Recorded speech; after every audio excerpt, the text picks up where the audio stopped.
267 people. 30,000 feet in the air. Both engines dead. Zero fuel. Freezing water below. Every adult pilot said impossible.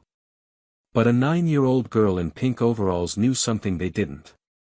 She'd been flying since age 6, just never with engines. Now she had 8 minutes to save everyone. Before you watch full story, comment below from which country are you watching. Don't forget to subscribe for more amazing stories. Her name was Sophie Chen. She was 9 years old. She sat in seat 22A on Delta Flight 463, a window seat in economy class. The Boeing 737-800 was flying from Chicago O'Hare to Boston Logan. There were 267 passengers and crew on board. Sophie was small and skinny, wearing pink overalls over a white t-shirt with a cartoon cloud that said, "I heart suit thermals." Her black hair was in pigtails with purple ribbons. Under her arm was a stuffed toy eagle named Soar. Her nose pressed against the window, watching the wing, the flaps, how air moved over metal. The businessman in 22B typed emails. The teenager in 22C had headphones blasting music. Neither noticed Sophie. Nobody on this flight knew that Sophie Chen wasn't just watching the wing for fun. She was analyzing it. Checking angle of attack. Estimating lift coefficient. Reading air pressure. Because Sophie Chen had been flying aircraft since she was 6 years old. Not as a passenger. As a pilot. 3 years ago at Schweitzer Soaring School, upstate New York. Sophie, feel that? That's a thermal. Rising warm air. Sarah Skybird Chen was a world champion glider pilot. She held 3 world records: longest distance, 2,463 kilometers, highest altitude, 49,009 feet, longest duration, 56 hours, 15 minutes.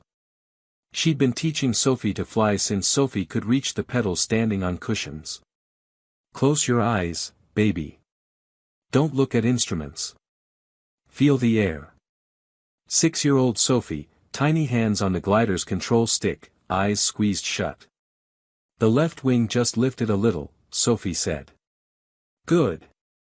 That's the edge of a thermal. Turn into it. Gently. Sophie banked left. The glider climbed, no engine, no fuel, just Sophie reading invisible currents of air. I did it, Mommy. I'm flying. No, baby. You're not flying.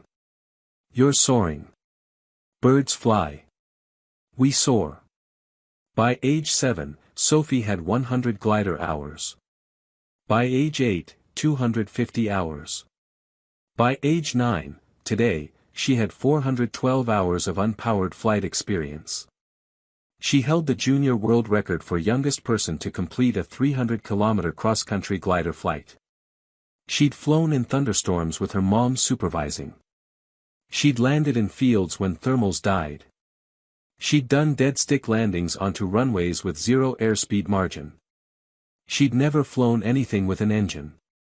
But she knew something most pilots didn't: engines are optional. Wings are all you need if you know how to read the sky. Today, Sophie was flying commercial to visit her grandmother in Boston. Her mom couldn't come, competition in Germany. Sophie was flying alone as an unaccompanied minor. The flight attendant checked on her twice, gave her a little wings pin, asked if she wanted coloring books. Sophie politely declined. She didn't need coloring books. She had the window. And the sky. 30,000 feet over Lake Michigan. 90 minutes into the flight. Sophie was watching the wing when she noticed something wrong. A thin stream of liquid trailing from the wing root, catching sunlight, turning to mist. That's not condensation, Sophie thought. That's fuel. She sat up, heart pounding. Then the other wing, same thing. Fuel streaming, vaporizing. Sophie knew aircraft systems from her mom's technical training. Fuel shouldn't be venting from both wings simultaneously. That was a catastrophic leak. Before she could process this, the plane shuddered. The engine's pitch changed, higher, strained, hungry. Over the intercom, Captain Webb's voice, calm but wrong. "Ladies and gentlemen, we're experiencing a minor fuel system indicator issue. Nothing to be concerned about. We're troubleshooting." Sophie knew that was a lie. Because fuel wasn't just indicating low. It was gone. In the cockpit of Flight 463, the atmosphere was very different from the calm announcement Captain Webb had just made. Captain Marcus Webb was 52 years old. He'd been flying for 23 years, accumulating over 15,000 hours in everything from small Cessnas to Boeing 777s. He'd handled emergencies before, engine failures, hydraulic problems, even a bird strike that took out an engine on takeoff. He was trained for this. He was supposed to stay calm. But his hands were shaking as he stared at the fuel gauges. Both fuel quantity indicators were dropping like stones thrown off a cliff.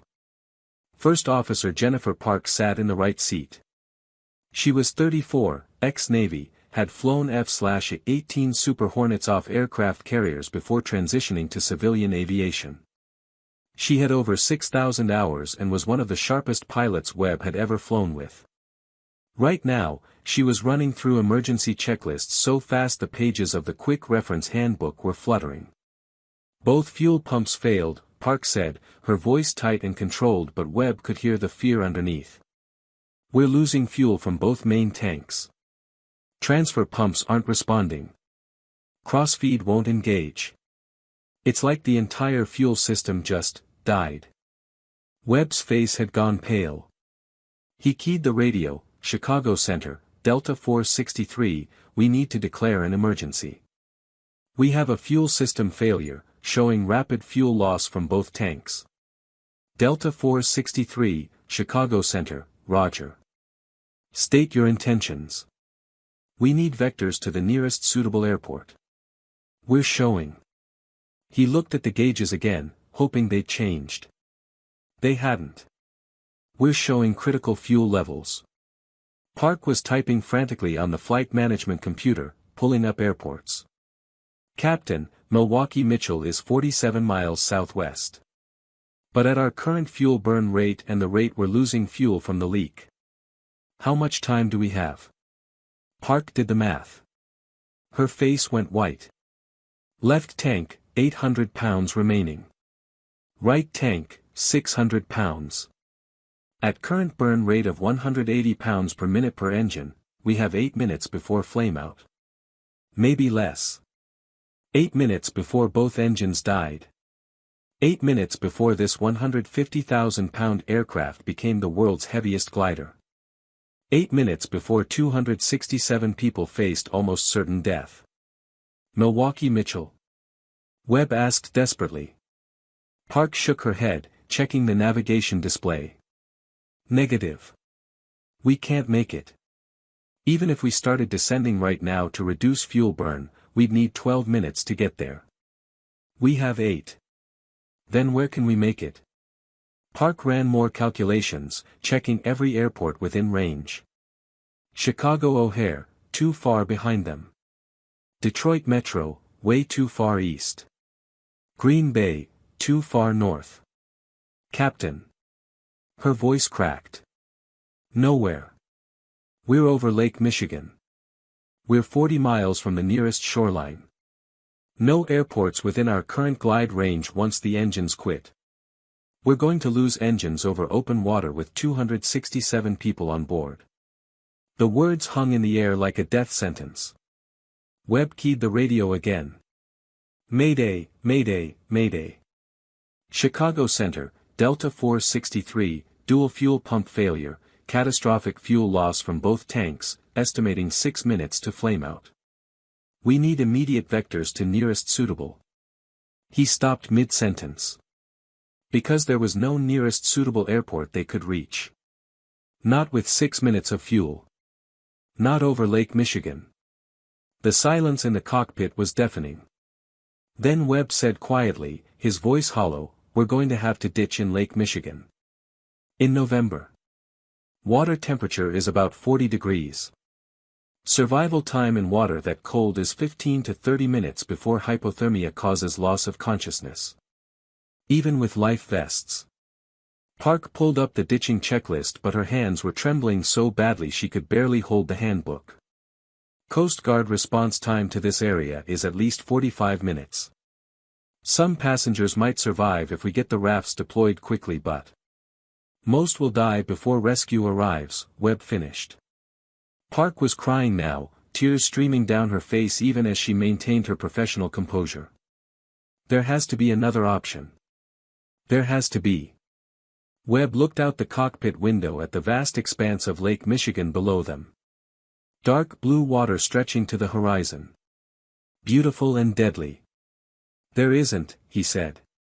Alert the cabin crew. Prepare for water landing. And may God help us all. Flight attendant Linda Martinez stood at the front of the cabin, her face pale but composed. She'd been through ditching training. Every flight attendant had. They practiced it in pools, reviewed it in recurrent training. But training and reality were two very different things. She picked up the PA microphone.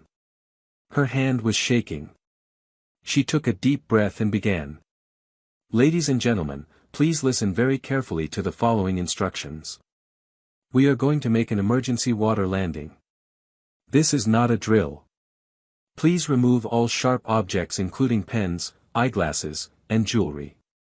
Remove your shoes.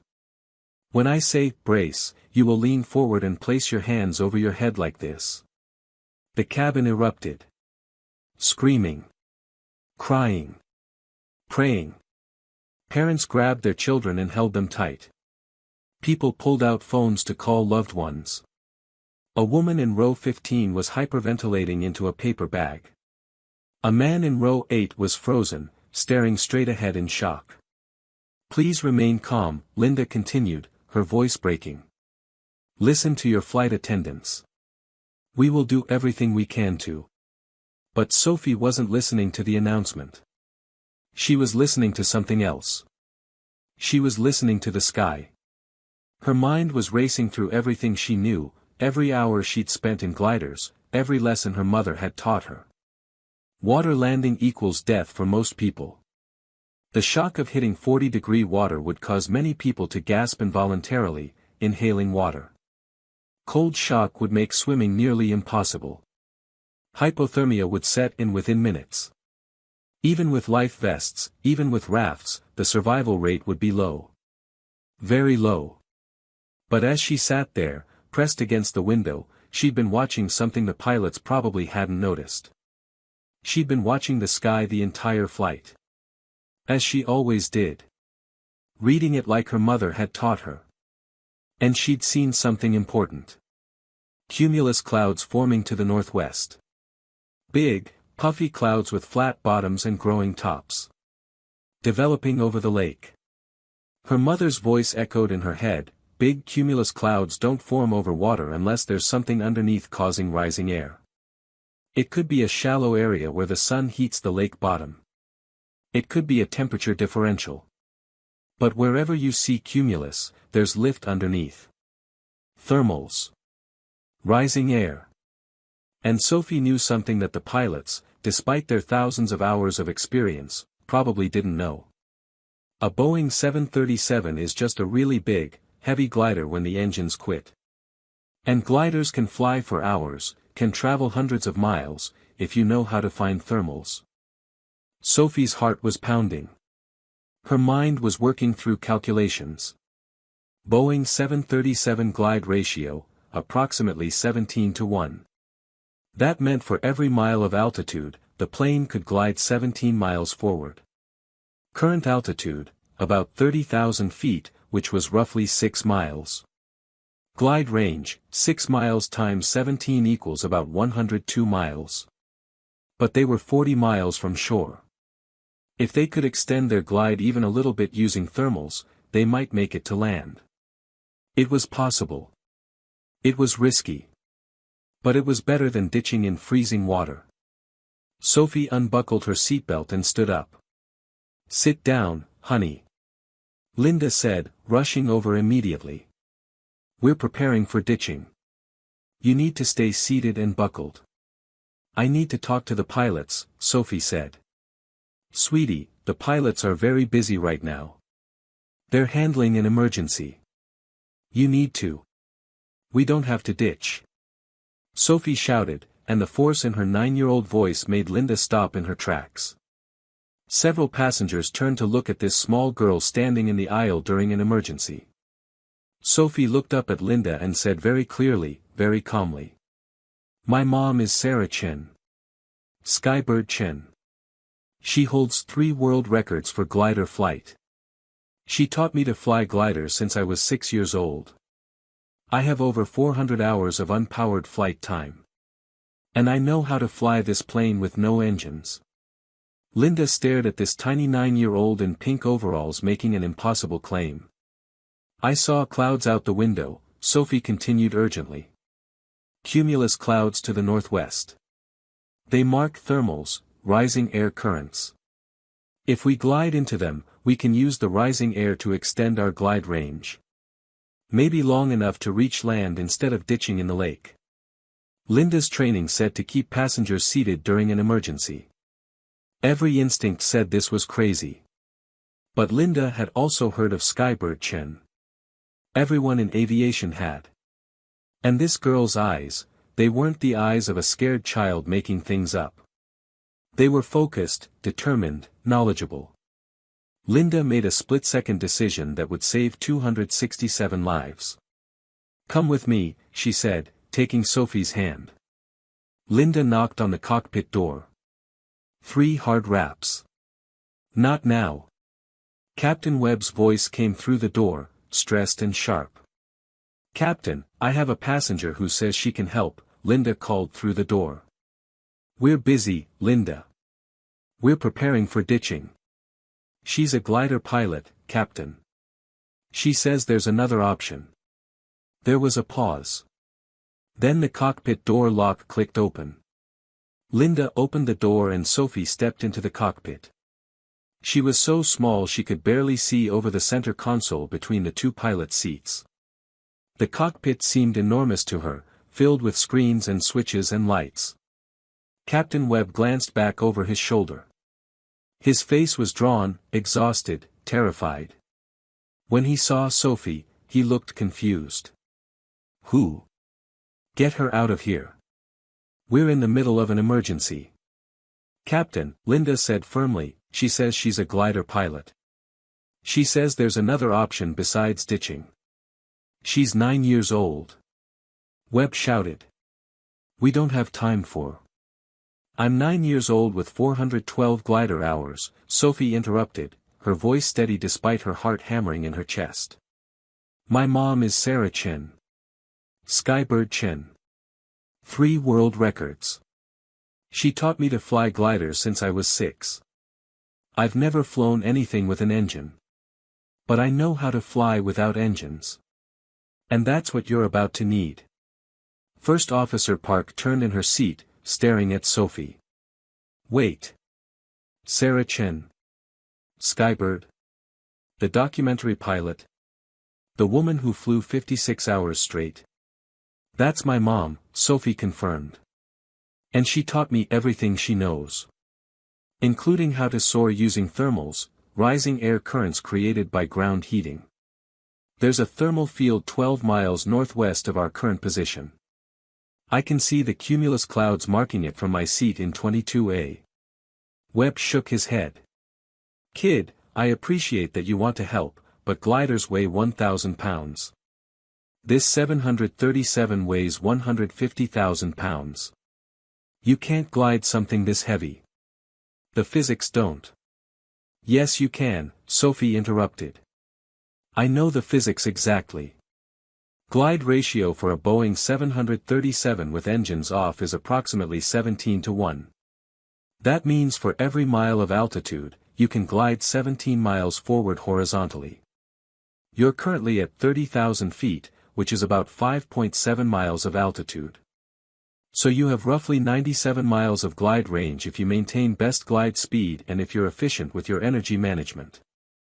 Park's jaw actually dropped open. She's right. That's exactly right. I just calculated it 3 minutes ago. Webb stared at Sophie with new eyes. How do you know that? Because my mom made me study aircraft performance data for every commercial aircraft. She said if I'm going to be a passenger, I should understand how the aircraft works. But here's the problem, glide range doesn't matter if you're over water and the nearest land is farther than your glide range. Unless you find rising air, thermals, that push you back up. Even gaining a few hundred feet can extend your glide range by miles. Enough to reach shore instead of ditching. Webb checked the fuel gauge. The needles were nearly on empty. We have maybe 4 minutes of engine power left. Then we're gliding whether we like it or not. Then let me help you, Sophie pleaded, stepping closer. I've flown 412 hours without engines. You've flown 15,000 hours with engines. But in 4 minutes, when those engines quit, I'll be the expert and you'll be the student. Please. Let me help you save these people.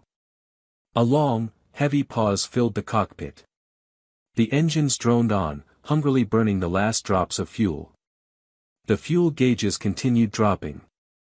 Outside the window, Lake Michigan stretched endlessly below. Then Captain Marcus Webb made the decision that would save 267 lives. Jennifer, cancel the ditching preparation. Start descending, heading 310, toward those clouds the kid mentioned. And Sophie, what did you say your name was? Sophie Chen, sir. Sophie Chen, you just became our glider flight instructor. Don't let us down. I won't, Captain. My mom taught me that panic makes you fall, but calm makes you soar. We're going to soar. Sophie positioned herself between the two pilot seats, standing on her tiptoes to see all the instruments. Her stuffed eagle soar was still tucked under her arm. Park looked at her. Do you want to sit down? I can get you a jumpsuit. No time, Sophie said. We need to prepare for engine failure. It's coming soon. She pointed out the front windscreen toward the northwest. See those cumulus clouds building at our 11 o'clock position? The ones with flat bases at about 4,000 feet and puffy tops growing upward. Webb squinted. I see them. Look like normal fair weather cumulus. They are, Sophie confirmed. But they mark thermals. Each one of those clouds formed because warm air rose from the surface, cooled as it climbed, and the moisture condensed into visible cloud at the condensation level. The cloud is just the top part. Underneath each cloud is a column of rising air, a thermal. The bigger the cloud, the stronger the thermal. Park was listening intently. How do we use them? When the engines quit, you'll be descending. Your glide ratio gives you about 100 miles of range, but we're farther than that from land.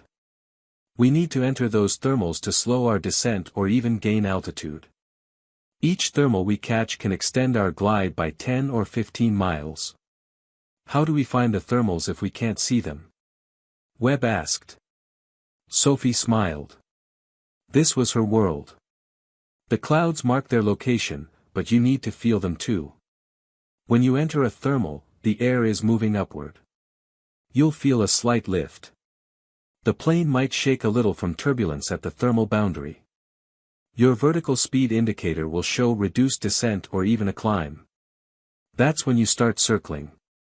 Circling. In a 737.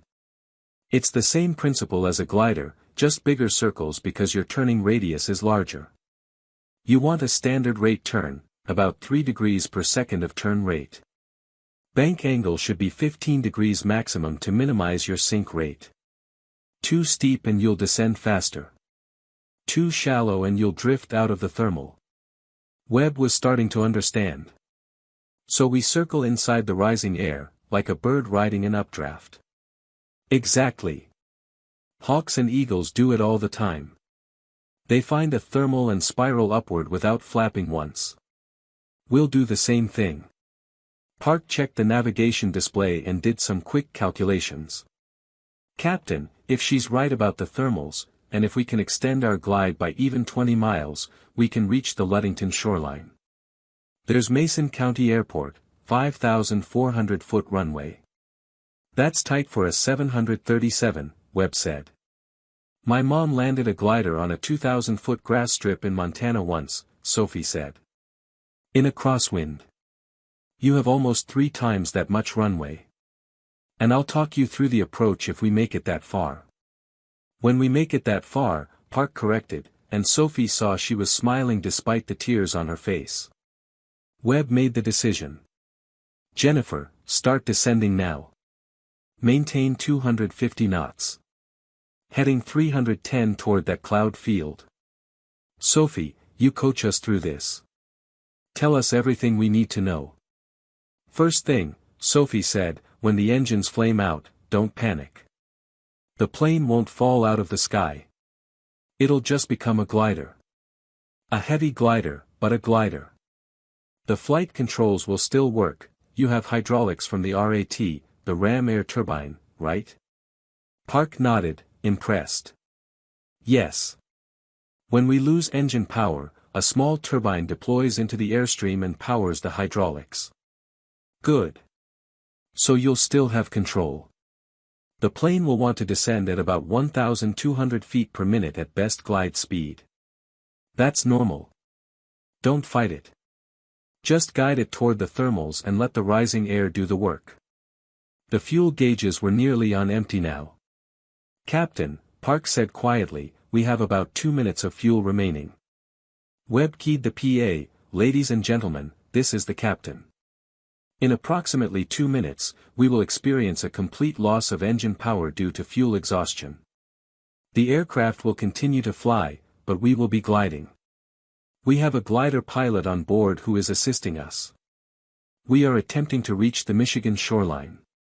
Remain calm. Flight attendants, prepare the cabin for possible emergency landing. In the cabin, the announcement caused fresh panic, but Linda and the other flight attendants moved through the rows, enforcing calm, checking seatbelts, preparing people. In the cockpit, Sophie watched the clouds getting closer. Okay, she said, in about 90 seconds, those engines are going to quit. When they do, I need you to slow to 180 knots, that's your best glide speed for this weight. The plane will be quieter than you've ever heard it. The only sound will be wind over the wings. Don't let that scare you. Quiet is normal in a glider. Webb gripped the yoke. I've never flown a dead-stick landing in a jet. You're about to, Sophie said. But you're not alone. I've done hundreds of dead-stick landings. Just listen to me and trust what I tell you. Park reached over and squeezed Sophie's shoulder. Thank you for being on this flight. Thank my mom, Sophie said. She's the one who taught me that wings don't need engines to fly. And then, at 28,400 feet over Lake Michigan, both engines coughed, sputtered, and died.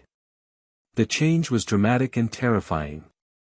The constant roar that had filled the cockpit for the entire flight, the sound that passengers learned to tune out, that became background noise, suddenly stopped. The engine spooled down with a descending whine, like a giant mechanical sigh, and then there was just silence. Not complete silence. There was the rush of air over the fuselage. The creak of the airframe. The electronic beeps of instruments. But the absence of engine noise was profound, eerie, wrong. Every instinct in Captain Webb's body was screaming that something was horribly wrong, that they were about to fall from the sky. But they didn't fall. The plane kept flying. Engines flamed out, Park reported, her voice tight. Both engines, complete loss of thrust. We're gliding. The master warning lights illuminated. Alarms chimed. The cockpit was alive with warnings about engine failure, low fuel pressure, hydraulic issues. Webb silenced the warnings.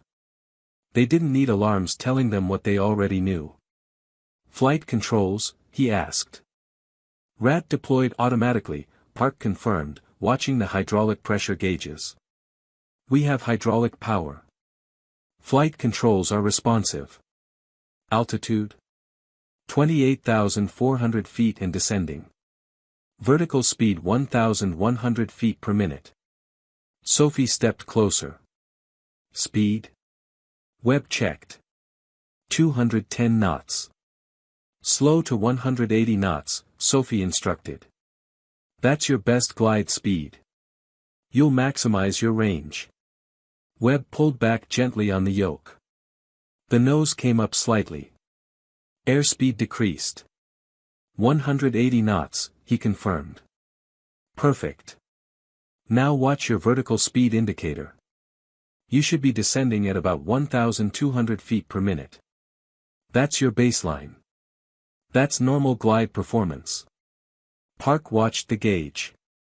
1,150 feet per minute descent.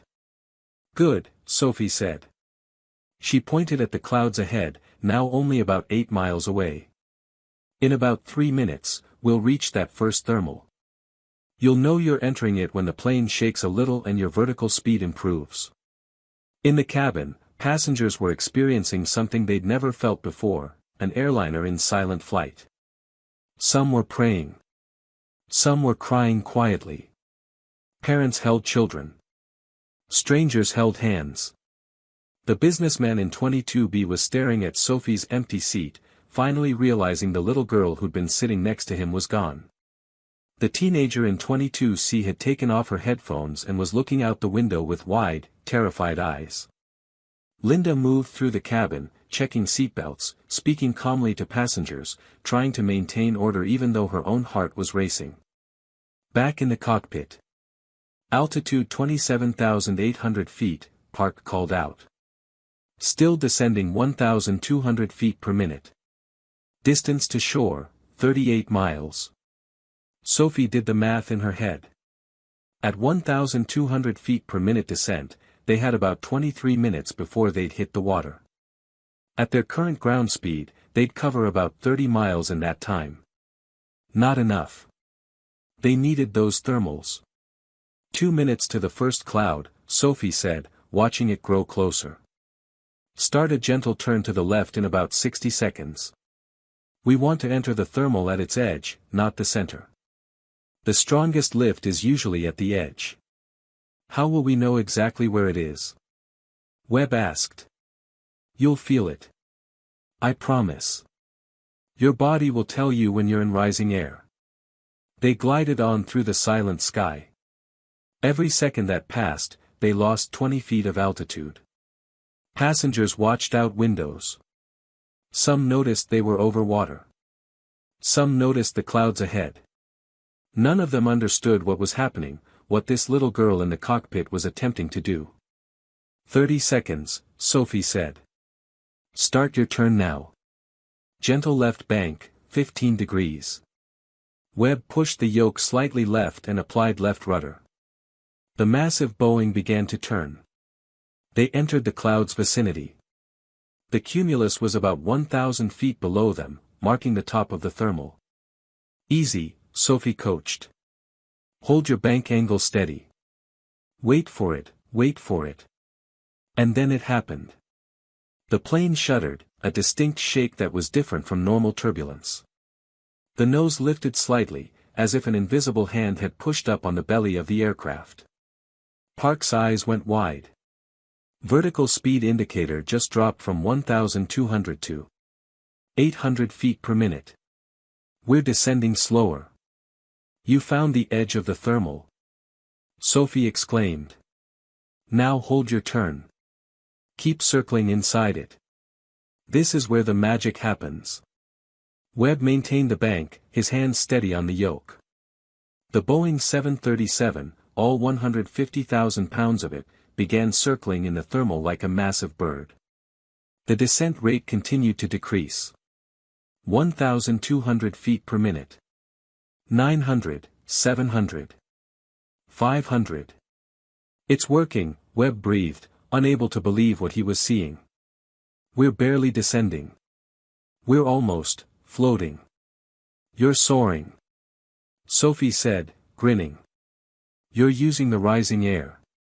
The thermal is pushing you up almost as fast as gravity is pulling you down. They circled 3 times in the thermal. With each circle, they stayed at roughly the same altitude, losing only 50 feet per minute instead of 1,200. In those 3 circles, covering about 2 minutes of time, they extended their glide range by over 4 miles. Okay, Sophie said, watching the instruments and feeling the air.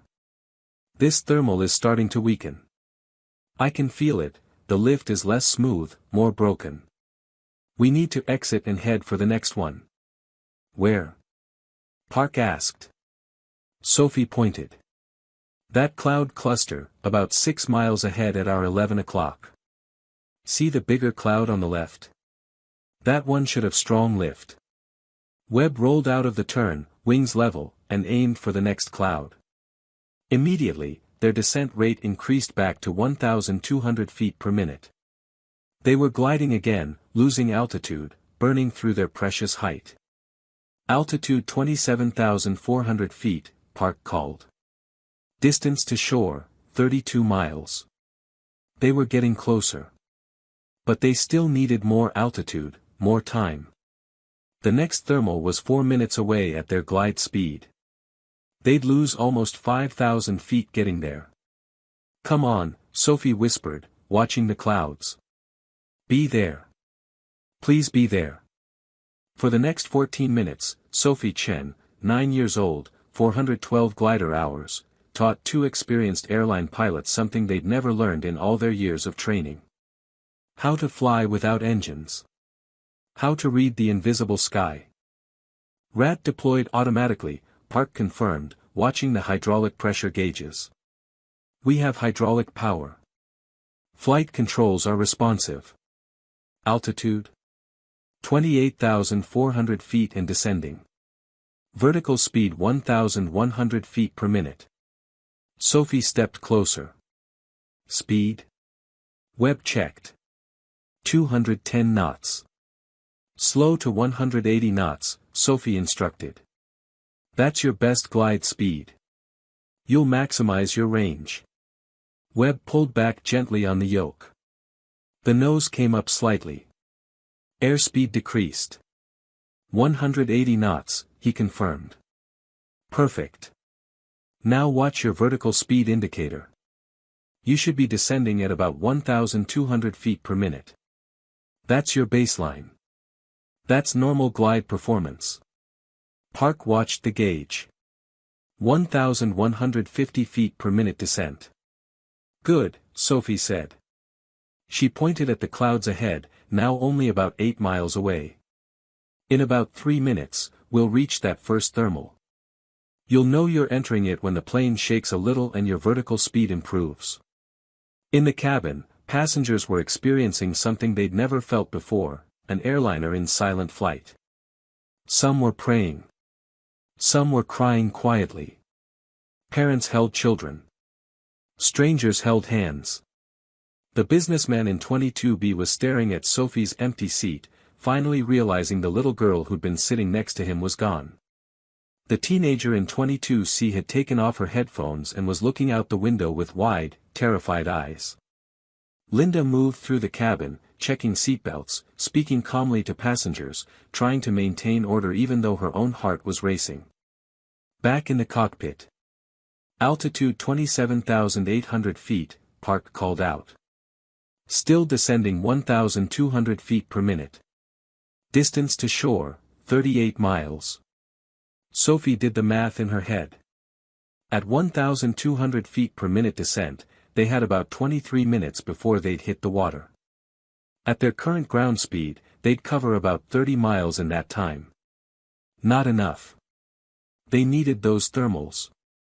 2 minutes to the first cloud, Sophie said, watching it grow closer. Start a gentle turn to the left in about 60 seconds. We want to enter the thermal at its edge, not the center. The strongest lift is usually at the edge. How will we know exactly where it is? Webb asked. You'll feel it. I promise. Your body will tell you when you're in rising air. They glided on through the silent sky. Every second that passed, they lost 20 feet of altitude. Passengers watched out windows. Some noticed they were over water. Some noticed the clouds ahead. None of them understood what was happening, what this little girl in the cockpit was attempting to do. 30 seconds, Sophie said. Start your turn now. Gentle left bank, 15 degrees. Webb pushed the yoke slightly left and applied left rudder. The massive Boeing began to turn. They entered the clouds' vicinity. The cumulus was about 1,000 feet below them, marking the top of the thermal. Easy, Sophie coached. Hold your bank angle steady. Wait for it, wait for it. And then it happened. The plane shuddered, a distinct shake that was different from normal turbulence. The nose lifted slightly, as if an invisible hand had pushed up on the belly of the aircraft. Park's eyes went wide. Vertical speed indicator just dropped from 1,200 to 800 feet per minute. We're descending slower. You found the edge of the thermal. Sophie exclaimed. Now hold your turn. Keep circling inside it. This is where the magic happens. Webb maintained the bank, his hands steady on the yoke. The Boeing 737, all 150,000 pounds of it, began circling in the thermal like a massive bird. The descent rate continued to decrease. 1,200 feet per minute. 900, 700. 500. It's working, Webb breathed, unable to believe what he was seeing. We're barely descending. We're almost floating. You're soaring. Sophie said, grinning. You're using the rising air. The thermal is pushing you up almost as fast as gravity is pulling you down. They circled 3 times in the thermal. With each circle, they stayed at roughly the same altitude, losing only 50 feet per minute instead of 1,200. In those 3 circles, covering about 2 minutes of time, they extended their glide range by over 4 miles. Okay, Sophie said, watching the instruments and feeling the air. This thermal is starting to weaken. I can feel it, the lift is less smooth, more broken. We need to exit and head for the next one. Where? Park asked. Sophie pointed. That cloud cluster, about 6 miles ahead at our 11 o'clock. See the bigger cloud on the left? That one should have strong lift. Webb rolled out of the turn, wings level, and aimed for the next cloud. Immediately, their descent rate increased back to 1,200 feet per minute. They were gliding again, losing altitude, burning through their precious height. Altitude 27,400 feet, Park called. Distance to shore, 32 miles. They were getting closer. But they still needed more altitude, more time. The next thermal was 4 minutes away at their glide speed. They'd lose almost 5,000 feet getting there. Come on, Sophie whispered, watching the clouds. Be there. Please be there. For the next 14 minutes, Sophie Chen, 9 years old, 412 glider hours, taught 2 experienced airline pilots something they'd never learned in all their years of training. How to fly without engines. How to read the invisible sky. How to soar. They found the second thermal right where Sophie predicted. It was stronger than the first. When they entered it, their vertical speed indicator actually went positive, they were climbing at 300 feet per minute. We're going up. Park shouted. In a dead-engine 737, we're going up. That's a strong thermal, Sophie explained. Probably 800 feet per minute of lift.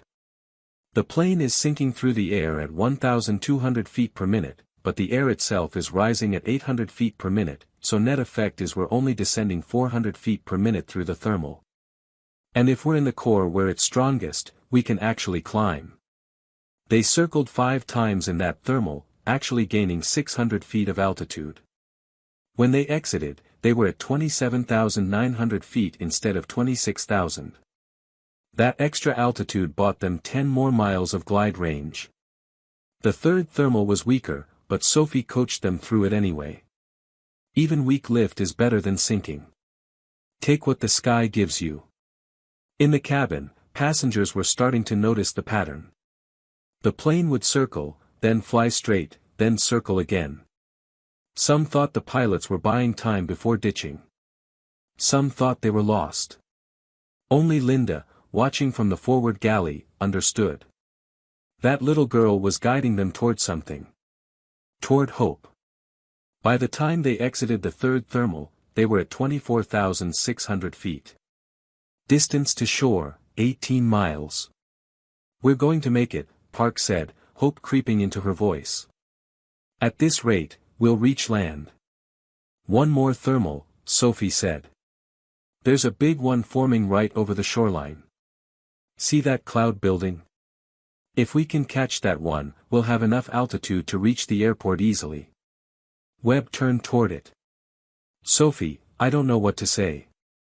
"You're saving our lives." "My mom saved your lives," Sophie corrected. "She taught me all this. I'm just sharing what she gave me." They glided toward the final thermal.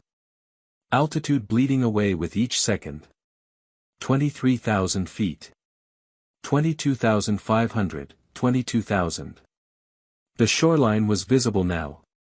They could see Ludington, Michigan. Could see Mason County Airport. But they were still 2,500 feet too low to make it. "Come on," Webb muttered. "Where's that thermal, Sophie?" "Right ahead," Sophie said, though she couldn't hide the nervousness in her voice now. "It should be right ahead. The cloud is there. The lift should be underneath it." 21,000 feet. Distance to runway, 12 miles. They needed to be at 7,000 feet when they reached the runway for a normal approach. Right now, at their current descent rate, they'd arrive at 4,000 feet. Too low. They'd crash into Lake Michigan just short of the runway. "There!" Sophie shouted. "I see birds. See those gulls circling? They found the thermal. Aim for the birds." Webb turned slightly left, toward a group of seagulls that were indeed circling in a tight spiral. The plane shuddered. The nose lifted. Vertical speed, 200 feet per minute descent. Park called. "We're in it." But this thermal was different. It was broken, turbulent, inconsistent. The lift would surge, then disappear, then surge again. "It's rough," Sophie said. "The thermal is being disrupted by the shoreline, the boundary between water and land creates turbulence. But there's lift here. You just have to work for it. Small corrections, stay patient." Webb circled carefully, feeling the plane rise and fall in the uneven air. They managed 2 full circles before the thermal dissipated completely. But it was enough. They'd gained 800 feet. Altitude, 21,300 feet. Distance to runway, 9 miles. Sophie did the math. "You're high enough now. Exit the thermal and make straight for the airport." Webb rolled wings level and aimed for Mason County Airport. They could see it clearly now. A small airport with 2 runways forming an X, runway September 27th was 5,400 feet long. Plenty long enough. If they could reach it. Altitude 20,800, Park said. Distance 8 miles. "We're going to be close." "We'll make it," Sophie said with confidence. "Trust your glide ratio. Trust the wings." Webb keyed the radio, Mason County Tower, Delta 463, "We are an emergency aircraft, gliding with no engine power, 267 souls on board, requesting landing runway 09. The tower controller's voice came back, shaking, "Delta 463, you're cleared to land runway 09. Say your position and altitude." 8 miles northwest, 19,000 feet, descending unpowered. There was a pause. Then, "Roger Delta 463. Emergency equipment is rolling. The airport is being evacuated. You are cleared for straight-in approach runway 09. Winds are 090 at 12 knots. Godspeed." Fire trucks were already racing down the airport access roads. Ambulances lined up. The small airport had called in every emergency vehicle from 3 counties. Local news helicopters were scrambling to get airborne. Below in Ludington, people were coming out of buildings, looking up at the sky, watching a silent airliner glide toward them. In the cockpit. Altitude 15,000 feet, Park called. Distance 6 miles. I'm showing we'll arrive at the runway threshold at approximately 1,200 feet. That's high enough for a normal approach. Nothing about this is normal, Webb said, but he allowed himself a small smile. 12,000 feet. 4 miles. Sophie was watching everything: airspeed, altitude, descent rate, distance to runway. Her mind was calculating constantly, adjusting, planning. At 3 miles out, you'll want to start configuring for landing, she said. But remember, every time you add drag, landing gear, flaps, you'll descend faster. So you need to time it carefully. I've done thousands of approaches, Webb said. But never without engines. It's the same, Sophie assured him. Just more commitment. In a glider, we call it energy management. You can't add power, so you have to get it right the first time. 10,000 feet. 3 miles out. Okay, Sophie said. Landing gear down now. Webb reached for the gear lever and pulled it down. They heard the mechanical sound of the gear extending. 3 green lights: nose gear down and locked, left main down and locked, right main down and locked. But the gear created massive drag. The descent rate increased immediately. Vertical speed now 1,800 feet per minute. Park called out, alarm in her voice. We're coming down fast. That's expected, Sophie said calmly. The gear creates a lot of drag. But you're still high enough. Watch your altitude versus distance. You're perfect. 8,000 feet. 2 miles out. The runway was clearly visible now. They could see the numbers painted on the concrete: 09. 1 mile out, Park said. Altitude 6,500 feet. Flaps 5, Sophie instructed. Webb moved the flap lever. The flaps began extending. More drag. The nose pitched down slightly. Descent rate increased to 2,000 feet per minute. Some passengers were screaming. The angle of descent felt wrong, too steep, like they were falling. But Sophie knew better. You're on perfect glide path. Flaps 15 now. More flaps. More drag. The plane settled into a steeper descent. 4,000 feet. Half mile out. They were going to make it. They were actually going to make it. Flaps 30, Sophie said. Full landing configuration. The flaps extended fully. The plane's descent steepened dramatically. But they were over the runway threshold now. 2,000 feet altitude. Right on glide path. This is a normal approach now, Sophie said. Just like you've done 10,000 times before. Except you can't add power if you're too low, so aim for the first third of the runway. 1,000 feet. 500 feet. The runway was rushing up. Webb had his hands on the yoke, feeling the aircraft, judging the flare. 200 feet. Remember, Sophie said quietly, the flare will be harder without engine thrust to cushion it. You'll need to pull back more than normal. 100 feet. Webb's years of experience took over. He could feel it. He knew exactly when to flare. 50 feet. Now. Sophie said. Webb pulled back on the yoke smoothly. The nose rose. The descent rate decreased. The main wheels touched the runway, firm, but controlled. A perfect landing. The plane rolled down the runway with no thrust reversers, because there were no engines running, just aerodynamic drag from the deployed flaps and spoilers, and wheel brakes. It rolled, and rolled, and rolled. Park was watching the distance markers flash past. 4,000 feet remaining. 3,000, 2,000. Finally, the plane slowed to taxi speed. 1,000 feet remaining, Park said. We're stopped. Webb brought the aircraft to a complete stop 600 feet from the end of the runway. For a moment, nobody in the cockpit moved. Nobody spoke. Then Webb reached over and shut down all the aircraft systems. The cockpit went dark except for emergency battery power. In the cabin, there was absolute silence. Then someone started clapping. Then another. Then everyone. The cabin erupted in applause, crying, screaming joy, people hugging strangers, parents kissing their children.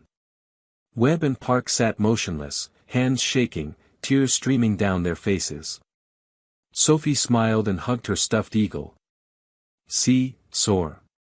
I told you. Wings don't need engines. When the aircraft door opened, emergency crews rushed aboard expecting casualties, injuries, trauma. Instead they found 267 people who were shaken but completely unharmed. Not a single injury. A perfect landing with zero fuel and zero engines. The passengers emerged slowly, many still crying, many stopping to hug the flight attendants, many asking to meet the pilots. And everyone wanted to meet the little girl. Sophie stepped out of the aircraft holding Linda's hand.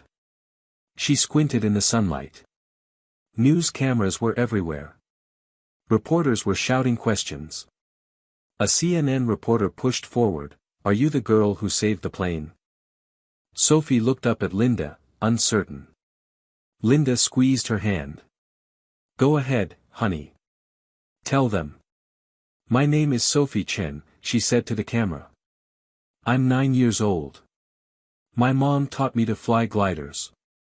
When the engine stopped, I just did what she taught me. I found thermals and told the pilots how to use them to stay in the air long enough to reach land." "How did you know about thermals?" "My mom says the sky is always teaching you things if you know how to listen." I was listening. Captain Webb emerged from the aircraft. When he saw the reporters, he walked straight over to Sophie, knelt down to her level, and hugged her. "This child," he said to the cameras, his voice breaking, "saved 267 lives today. She has 412 hours of glider experience. I have 15,000 hours of powered flight. But when our engines died, SHE was the expert. She taught me that I didn't know everything. She taught me to listen. She taught me that a 9-year-old can know something that a 50-year-old captain doesn't. And because I listened to her, everyone lived." The footage would play on every news channel in the world within hours. Within 6 hours, Sophie Chen was the most famous child in the world. 9-year-old glider pilot saves 267 lives using thermals. Girl teaches airline pilots to soar without engines. Daughter of world champion uses dead stick skills to land dead plane. The NTSB launched an immediate investigation. What they found shocked the aviation world. The fuel pump failure was caused by a manufacturing defect in a specific batch of fuel pump control units. The same defective part was installed on 847 Boeing aircraft worldwide, roughly 1/3 of the 737 fleet. An emergency airworthiness directive was issued immediately. Every aircraft with the suspect part was grounded until it could be inspected and replaced. The manufacturer issued a recall. It was estimated that Sophie's actions had potentially prevented dozens of future accidents. But the story everyone focused on was simpler. A 9-year-old girl with 412 glider hours had done what seemed impossible. She'd extended a powerless Boeing 737's glide range by 34 miles using thermal soaring techniques, enough to reach land instead of ditching in Lake Michigan. Every glider pilot in the world understood what she'd done. They knew how hard it was to find thermals, to stay in them, to hop from one to another. And she'd done it in a 150,000-pound airliner with 267 terrified people aboard. That night, Sophie sat in a hotel room in Ludington with Linda, who'd volunteered to stay with her until family arrived. The phone rang. Sophie picked it up. Hello? Sophie. Oh my God, Sophie. Baby, are you okay? Hi, Mommy. Sophie said, grinning. I'm fine. Sarah, Skybird, Chen was crying so hard she could barely speak. I was in the middle of my competition flight and they radioed me. They told me to land immediately. They said you were on a plane that lost its engines. I thought. I'm okay, Mommy. Everyone's okay. They said you used thermals. You used thermal soaring on a Boeing 737. Just like you taught me. I found 3 good ones over the lake and 1 more near shore. The clouds were perfect, big cumulus with lots of lift underneath. The pilots didn't know about thermals, so I taught them. We circled in the thermals just like we do, and it gave us enough altitude to reach the airport. Sarah was laughing and crying at the same time. You saved 267 people, baby. Do you understand that? You saved 267 lives using gliding techniques. I just did what you always said, Mommy. I listened to the sky. I felt the air. I trusted the wings. Oh, Sophie. I'm so proud of you. But I'm also. She paused. I'm sorry I wasn't there. It's okay. You were there. Everything you taught me was there. Every flight we ever took together. Every thermal we ever found. Every lesson. It was all there when I needed it. The competition is cancelled. I'm flying home right now. I'll be there tomorrow morning. Did you win before they cancelled? Sarah laughed through her tears. Baby, I don't care about winning. You're safe. That's all that matters. But Mommy, you should care. Because we're a team. And teams celebrate each other's victories. My victory today was landing that plane. Your victory will be winning that championship when they reschedule it. When did you get so wise? I learned from the best. They talked for another hour. Sophie described every detail, finding the clouds, coaching the pilots, the turbulent thermal near shore, the perfect landing. When they finally hung up, Sophie lay in bed staring at the ceiling. She thought about all the people on that plane. The businessman who'd ignored her the whole flight. The teenager with the headphones. The parents with children. The elderly people. All 267 of them. They were alive because her mother had taught her to read the sky. They were alive because she'd spent 412 hours in gliders learning to fly without engines. They were alive because she'd known that engines are optional, but wings are eternal. 3 days later, the NTSB interviewed Sophie for 6 hours. They brought in aerospace engineers, glider experts, and commercial pilots. Sophie sat at a conference table with her stuffed eagle soar, explaining thermal dynamics using simple drawings. One engineer asked, "How did you know the Boeing 737's glide ratio?" "My mom made me study aircraft specs. She said if you're going to fly in them, you should understand them. Just in case." A commercial captain asked, "Weren't you scared?" Sophie thought about it. "No, sir. I was excited. This is what I've been training for. My mom always said every flight prepares you for the flight where everything goes wrong. This was that flight. And I was ready." The lead investigator closed his notebook. "Miss Chen, in my 30 years investigating aviation incidents, I have never seen anything like this. Your knowledge saved 267 lives. The FAA is considering making glider training mandatory for all commercial pilots. Because of you. My mom says pilots should know how to fly everything. Because the more you know, the more tools you have when things go wrong." 1 week after the incident, Delta Airlines held a formal press conference. The ballroom at a Chicago hotel was packed with reporters from around the world. Every major news network was there. The story had captured global attention. Sophie sat at a long table with Captain Webb, First Officer Park, and Delta's CEO. She wore a nice dress but insisted on keeping her I Heart Suit thermals t-shirt underneath. Her mom sat in the front row, beaming with pride. Captain Webb spoke first. On November 14, I experienced complete dual-engine failure at 28,000 feet over Lake Michigan with 267 people on board. According to every scenario, every simulation, every training exercise I've ever done, we should have ditched in the water. Most of us would have died. But we didn't ditch. We landed safely at an airport. And the reason is sitting right here. He gestured to Sophie. This 9-year-old girl knew something I didn't. She had skills I lacked. And she had the courage to speak up and teach me. I've been flying for 23 years. I have over 15,000 hours. I thought I knew everything about flying. Sophie Chen taught me that I didn't. She taught me humility. She taught me to listen. And she saved 267 lives. First Officer Park spoke next. I'm a former military pilot. I flew fighters off aircraft carriers. I've landed on ships in storms. I thought I was pretty good. But Sophie has 412 hours of glider time.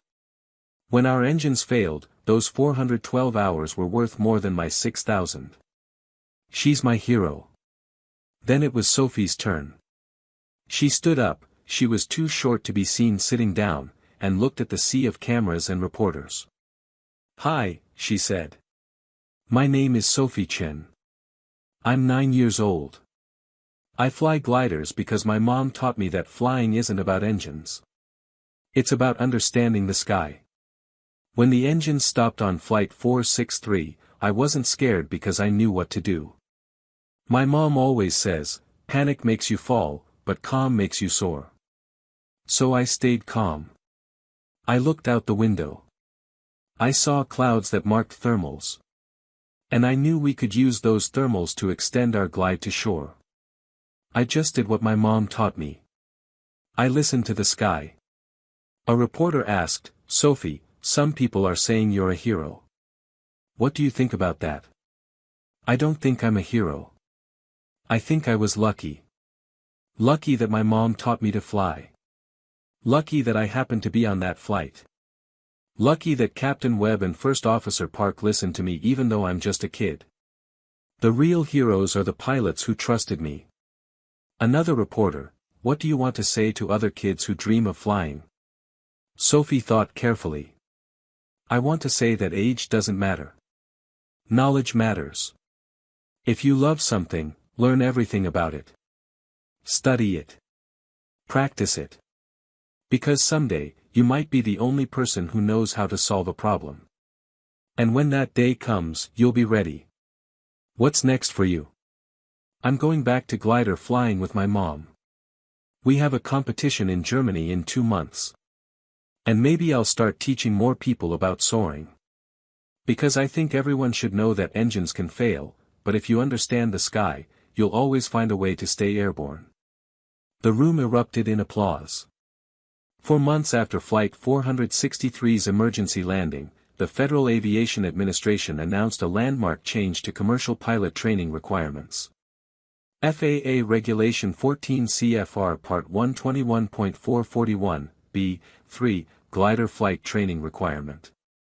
Effective January 1, all commercial airline pilots seeking or renewing their Airline Transport Pilot, ATP, certification must complete a minimum of 20 hours of glider flight training, including 5 hours of thermal soaring instruction, 3 dead stick landings, 2 hours of emergency energy management training, demonstrated proficiency in unpowered flight. The regulation was immediately nicknamed Sophie's Law by the aviation community. Captain Webb personally called Sophie to tell her. You did it, kiddo. You changed aviation forever.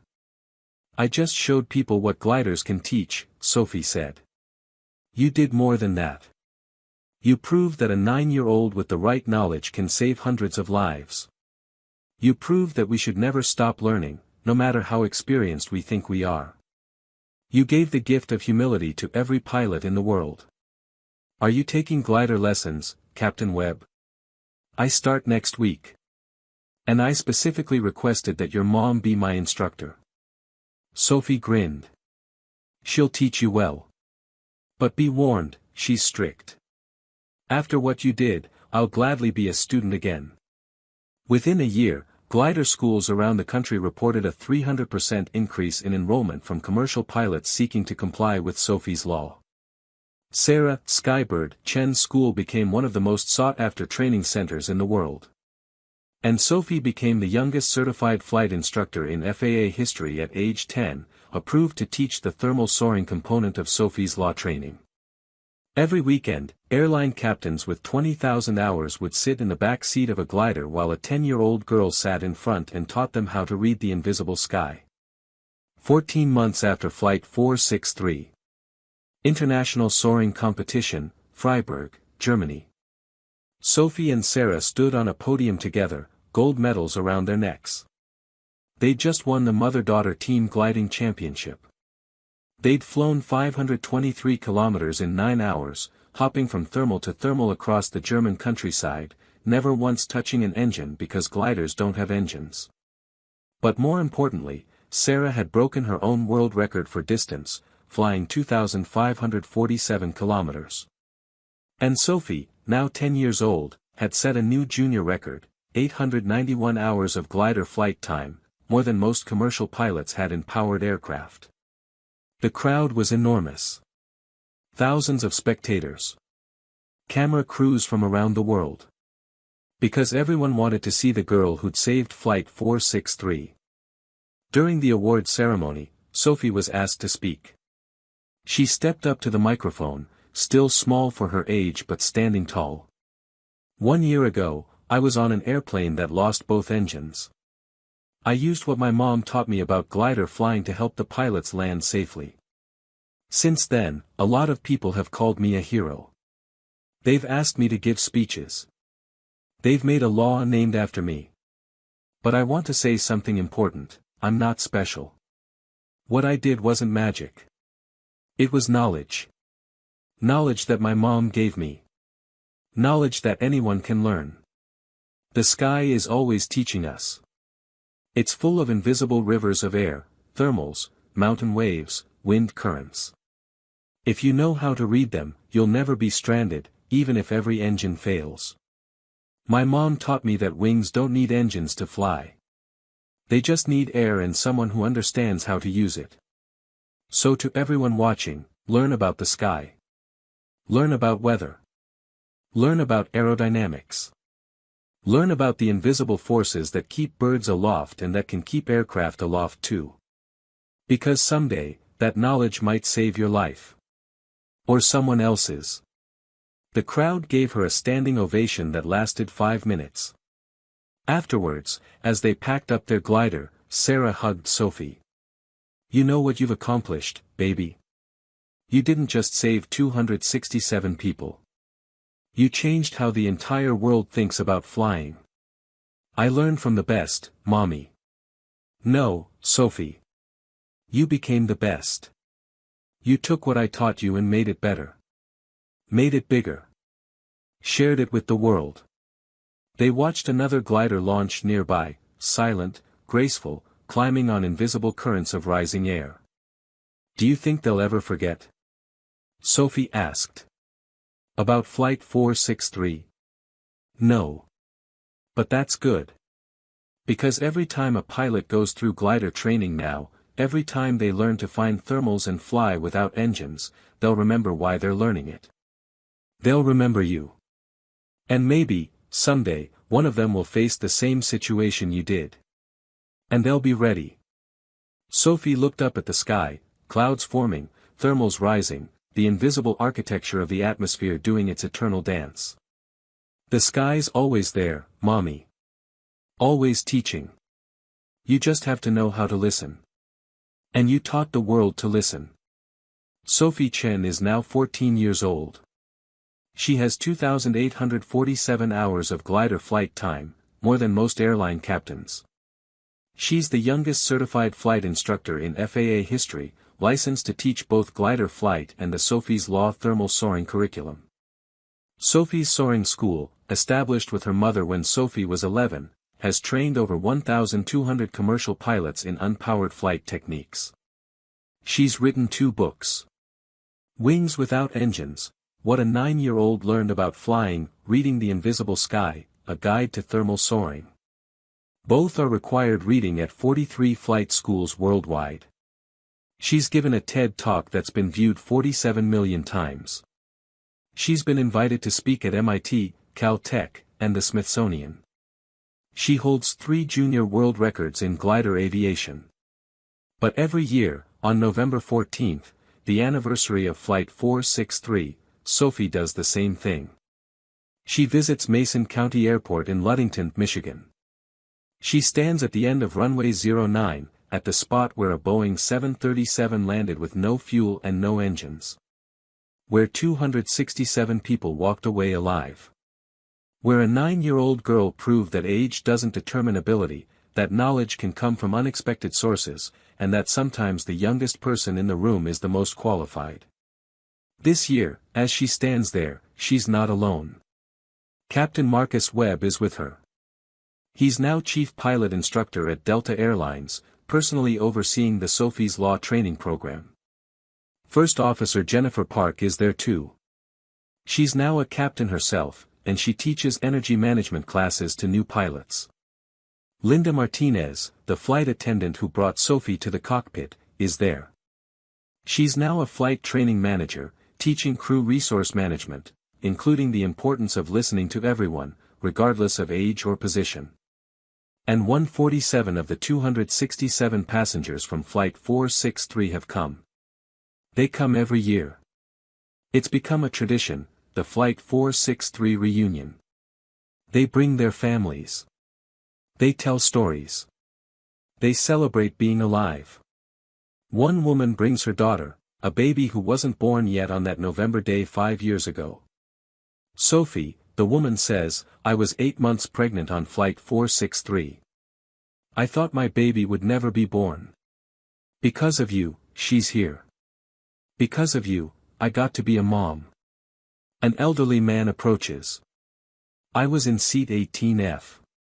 I've gotten to meet 5 more grandchildren because you gave me 5 more years. Thank you. A teenager, the same one who was sitting in 22C with headphones, says, I was sitting right next to you and didn't even notice you. Now I'm studying aerospace engineering because of you. I want to design safer aircraft. Sophie hugs them all. Listens to their stories. Shares in their joy. As the sun sets over Lake Michigan, everyone gathers at the runway threshold. Captain Webb speaks. 5 years ago, on this runway, we proved something important. We proved that knowledge matters more than age. That listening matters more than ego.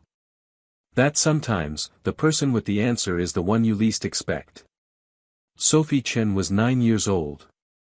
She had 412 hours in gliders.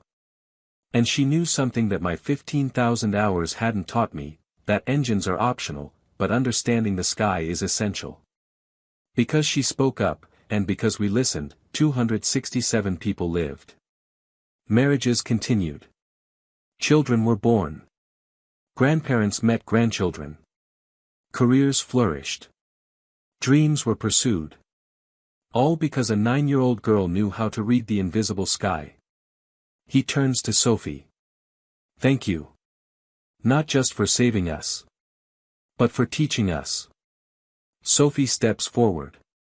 She's 14 now, taller, but still that same girl with pigtails and a stuffed eagle named Soar. 5 years ago, I was scared to speak up, she says. I was just a kid. Why would anyone listen to me? But my mom always taught me, when you know something that can help, you have a responsibility to share it. Age doesn't matter. Position doesn't matter. What matters is whether you can contribute to solving the problem. So I spoke up. And Captain Webb and First Officer Park listened. They put aside their egos and their experience and they listened to a 9-year-old. That's the real lesson of Flight 463. Not that I knew about thermals. But that they were humble enough to learn from anyone, even a child. We all saved Flight 463 together.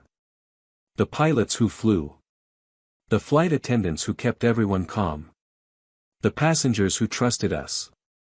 And me, sharing what my mom taught me. Teamwork saved us. And humility. And the willingness to learn from anyone who has knowledge to share. She looks up at the darkening sky. Stars are beginning to appear. The sky is still teaching me every day. And I'm still learning. I'll never stop learning. Because the moment you think you know everything is the moment you stop growing. Thank you all for coming. Thank you for celebrating life.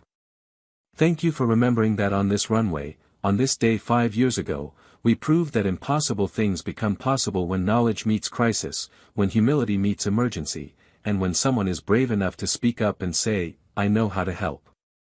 The crowd applauds. People are crying. It's emotional, powerful, hopeful. As the gathering disperses, Sophie's mother approaches. Sarah, Skybird, Chen, now 45, still flying, still setting records, still teaching. Ready to go home, baby? Almost. One more thing. Sophie walks to the exact spot where the Boeing 737's main wheels first touched the runway 5 years ago. Someone has installed a small plaque there. Flight 463 landing site November 14, 2019. 267 souls saved through knowledge, courage, and the wisdom to listen in memory of Sophie Chen's heroism. Sophie kneels and places her hand on the plaque. Thank you, she whispers to the sky. Thank you for the thermals. Thank you for the clouds. Thank you for teaching me.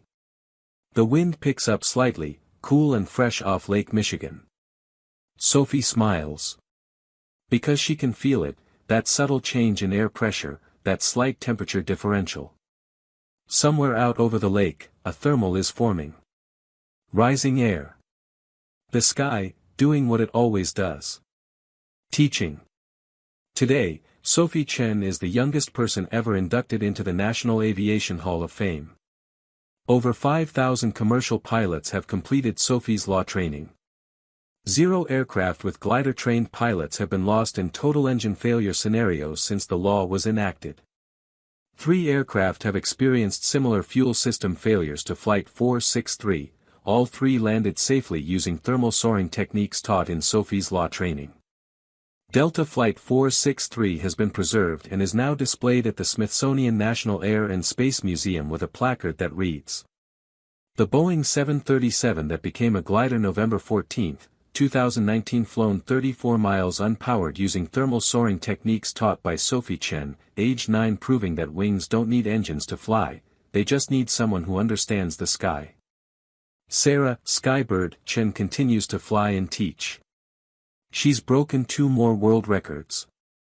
But she says her greatest achievement isn't any record, it's teaching her daughter to read the sky. Captain Marcus Webb retired from Delta Airlines last year. He now volunteers teaching glider flight to underprivileged children, saying, "Sophie gave me my life back. I want to give other kids what she gave me, knowledge, confidence, and wings." First Officer Jennifer Park is now a Czech airman training new captains. She requires all her students to complete glider training before their captain upgrade. If Sophie's law doesn't make you do it, she says, I will. Linda Martinez wrote a book called The Flight Attendant Who Listened, about the importance of empowering every voice, regardless of age or position. And the 267 passengers of Flight 463? They've formed a foundation that provides flight training scholarships to young people who want to learn to fly but can't afford it. They've sent 89 students through flight school so far.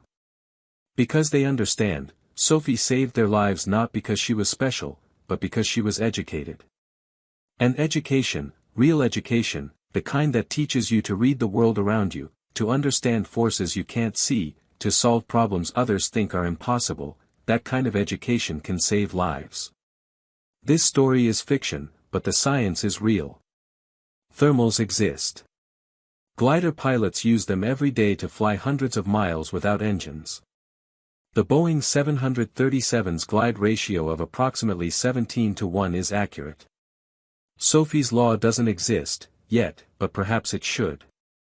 Because the lesson is real, knowledge can come from anyone, at any age. And the wisdom to listen, truly listen, to anyone who might have a solution is one of the most important skills a leader can have. Captain Webb's willingness to listen to a 9-year-old saved 267 fictional lives. In the real world, how many problems could we solve if we listened to voices we usually ignore? How many children have knowledge that adults dismiss? How many, impossible, problems have solutions hiding in plain sight, waiting for someone humble enough to listen? Sophie Chen is fictional. But her lesson is eternal. Age is irrelevant when knowledge meets crisis. Engines are optional when you understand aerodynamics. Wings alone are enough, when you know how to read the invisible sky. Dedicated to every child who's been told, "You're too young to understand." You're not. And someday, your knowledge might save lives.